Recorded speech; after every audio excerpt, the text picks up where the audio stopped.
Bangladesh premier league BPL হচ্ছে না। BPL এর আয়োজনের ব্যাপারে বাংলাদেশ ক্রিকেট বোর্ড তারা ঠিক আগের সেই অবস্থানটাই নেই। বাংলাদেশ প্রিমিয়ার লিগ বিপিএল আয়োজন করার ক্ষেত্রে ক্রিকেট বোর্ডের যেই পরিচালনা পর্ষদ রয়েছে তার একটা মেজরিটি তারা আসলে খুব একটা আগ্রহী না। মোটামুটি আজকে সকাল থেকে এই নিউজটা বিভিন্ন জায়গায় ছড়িয়ে পড়েছে। ক্রিকেট বোর্ডের ভেতরে ঘাপটি মেরে থাকা অনেকে এই নিউজটা বিভিন্ন জায়গায় বলেছে। কারা কারা বলেছে সেটা আমরা জানি, বাট রিয়েল ফ্যাক্ট কি? আসলেই কি বাংলাদেশ প্রিমিয়ার লিগ বিপিএল এর পরের আসর হচ্ছে না? আসলেই কি কোনো দল প্রপারলি পাওয়া যাচ্ছে না? এবং সত্যিকার অর্থে ক্রিকেট বোর্ডের নীতি নির্ধারক যারা তারা বিপিএল আয়োজনের ব্যাপারে আগ্রহী না। এর সাথে একটা নতুন নিউজ অ্যাড হয়েছে, সেটা আপনারা হয়তো দেখেছেন, যে বিপিএল এর নাম বাংলাদেশ ক্রিকেট বোর্ড চেঞ্জ করতে চায়, মানে এটাকে পরিবর্তন করে নতুন একটা ব্র্যান্ড নিয়ে এসে বিপিএল কে রিব্র্যান্ডিং করতে চায়। বিপিএল এর নাম কথার কথা হচ্ছে ধরেন সিপিএল বানায় ফেললো বা ইপিএল বানায় ফেললো, কথার কথা আমি বলতেছি। হ্যাঁ, বিপিএল রাখা যাবে না, থাকে না যে একসময় আপনার বিডিআর ছিল সেটাকে বিজিবি বানাইছে। তো বিপিএল এমন কি অপরাধ করে ফেললো যে বিডিআর হত্যাকাণ্ড নিয়ে অনেক ঘটনা ঘটেছিল যে তার নামই পরিবর্তন করে ফেলতে হবে, নতুন করে আকিকা করতে হবে। বিপিএল এর আকিকা হচ্ছে কিনা এটাও একটা প্রশ্ন। সেই সকল প্রশ্নের উত্তর দেওয়ার চেষ্টা করব যতটুকু আমি আমার সোর্সেস থেকে জানতে পেরেছি।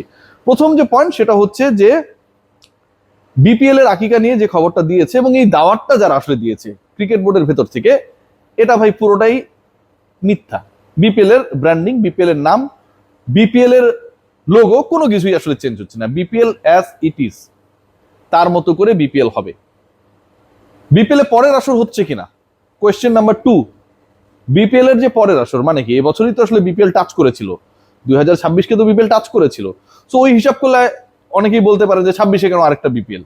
পয়েন্টটা সেখানটায় না, পয়েন্টটা হচ্ছে যে গত 25-এর যে বিপিএল সেটা 25-এর সাথে 26-কেও টাচ করেছে, যে কারণে 26-এ আপনি বিপিএল পেয়েছেন। 26-এ বিপিএল হবে কিনা, 2026-এ বিপিএল হবে। পয়েন্ট নাম্বার 3, বিপিএল করার ব্যাপারে বাংলাদেশ ক্রিকেট বোর্ড আগ্রহী না, এটা কতটুকু সত্য? এটা মিথ্যা। বাংলাদেশ ক্রিকেট বোর্ড আগ্রহী। এবং এই 3 নাম্বার পয়েন্টকে যদি আমি আলোচনা করি বা একটু ভাঙার চেষ্টা করি, এখানে স্পেসিফিক্যালি কয়েকটা পয়েন্ট আসে। Number 1, Bangladesh cricket board Tamim ইকবালের cricket board, right? Tamim Iqbal Bangladesh cricket বোর্ডের প্রেসিডেন্টের দায়িত্ব নেবার আগ পর্যন্ত যত ধরনের আলোচনা ছিল যে তিনি এসে বাংলাদেশ ক্রিকেট বোর্ডকে সাকসেসফুলি রান করাতে পারবেন না, পয়েন্ট নাম্বার 1।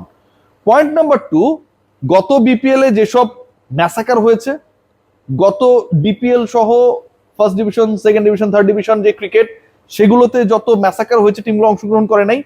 ইনফ্যাক্ট ঘরোয়া ক্রিকেট নিয়ে যে সমস্যা ছিল, that was the main agenda of Tamim Iqbal and his company against that times BCB. Aminul Islam Bulbul এবং ক্রিকেট বোর্ডের ঘরোয়া ক্রিকেট নিয়ে যে অনীহা, উদাসীনতা, প্রপার আয়োজন করতে না পারা, সেইটা যদি তামিম ইকবালের এজেন্ডা হয়, সেই তিনি এসে বিপিএল করবেন না।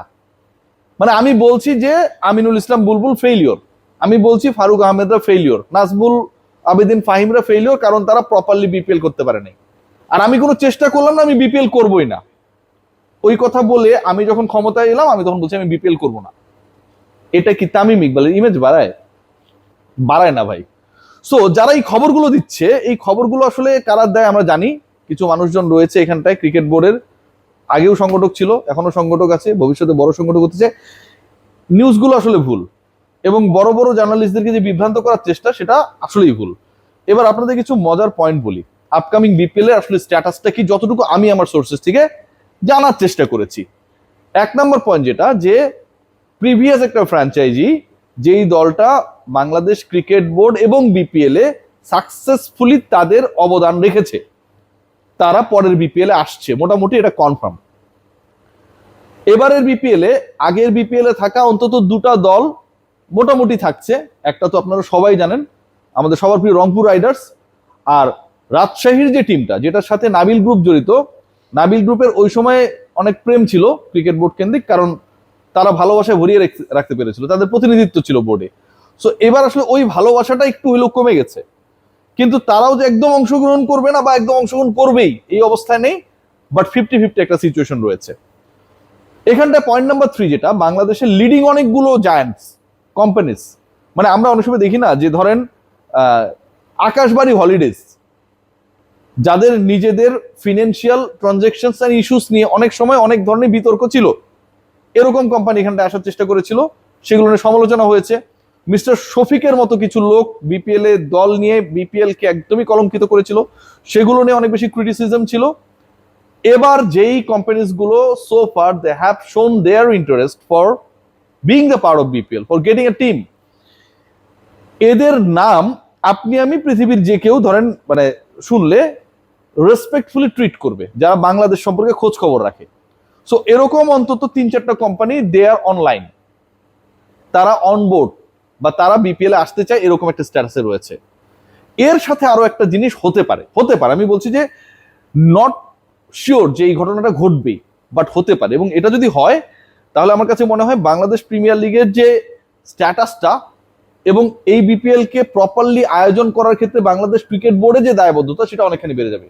বাইরের দল বা ফ্র্যাঞ্চাইজি নিয়ে আমরা সবসময় আলোচনা করি, যে থাকে না যে ক্যারিবিয়ান প্রিমিয়ার লিগে আপনি দেখবেন যে নাইট রাইডার্স ওখানটায় রয়েছে, শাহরুখ খানের দল ওখানটায় থাকছে না। আমরা যদি টি10 লিগের কথা যদি খেয়াল করি, সেখানটায় আমরা বিভিন্ন সময় বিভিন্ন ধরনের গ্লোবাল ফ্র্যাঞ্চাইজিসদের অংশগ্রহণ আমরা দেখেছি।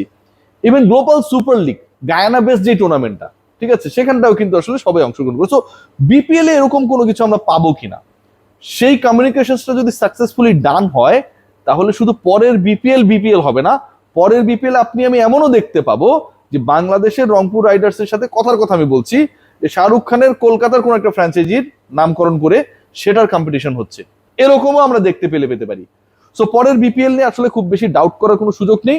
নেক্সট বিপিএল হবে, নেক্সট বিপিএল এর হওয়ানোর সাথে এবং সাকসেসফুলি আয়োজন করার সাথে তামিম ইকবালের ব্যক্তিগত এবং তার ক্রিকেট বোর্ডের দলগত ইমেজ জড়িত। এবং নেক্সট বিপিএল এর নাম বিপিএলই থাকবে। বিপিএল এর নাম পরিবর্তনের যে আলোচনা আবহ বিভিন্ন জায়গায় ছড়ানো হয়েছে, সেটা টোটালি বাংলাদেশ ক্রিকেট বোর্ডের ভেতরে ঘাপটি মেরে থাকা অনেকেই মিসগাইডেড করেছে। এবং পরের বিপিএল এ যে দলগুলো অংশগ্রহণ করতে চায়, বা পরের বিপিএল এ তো অনেক চেঞ্জেস আসবে স্বাভাবিকভাবেই, গত বিপিএল এ যেহেতু অনেক ডিবেট ছিল, সেই বিপিএল এ মানে নেক্সট বিপিএল এ যারা অংশগ্রহণ করতে চায়, সেরকম দলগুলো অলরেডি বাংলাদেশ ক্রিকেট বোর্ডের সাথে অনবোর্ড হওয়ার জন্য পরোক্ষভাবে ডিসকাশন শুরু করে দিয়েছে। Bangladesh cricket board they are actually trying to create a proper model, যেই মডেলটায় আপনি বিপিএল আয়োজন করতে গেলে বা করলে প্রিভিয়াস যে ডিবেটস গুলো থাকবে সেগুলো অনেকাংশে কমে যাবে। Let's see what happen. But BPL কে কেন্দ্র করে যেই ধরনের ডিসকাশন, যেই ধরনের রিউমার্স বিপিএল হবে না এরকম বক্তব্য ছড়ানো হয়েছে, এটা ক্রিকেট বোর্ডের ভেতর থেকে তামিম ইকবালের ক্রিকেট বোর্ডকে, বিপিএল গভর্নিং কাউন্সিলকে, to be very honest, just defame করার জন্য। এবং যেই বিপিএল এর টাইমলাইন আমার হচ্ছে ডিসেম্বরের শেষ উইক বা ওই সময়টায়, আপনি 5 মাস আগে যদি এই কথা বইলা দেন যে আমরা পরের বিপিএল করব না, what does it mean? It mean only that আমি আসলে আগে থেকেই সারেন্ডার করছি। আপনি 5 মাস ট্রাই করে বিপিএল করতে পারলেন না, দ্যাট ইজ ডিফারেন্ট ইস্যু। কিন্তু আপনি চেষ্টা করার আগে, আপনার বোর্ডের বয়স হয়েছে 1.5 মাস, আপনি বলছেন যে বিপিএল এর আকিকা করব এবং 5 মাস পরে বিপিএল আমি আয়োজন করব না, এটা আমার কাছে মনে হয় ভয়ঙ্কর এবং এটা হওয়ার কোনো সুযোগ নেই।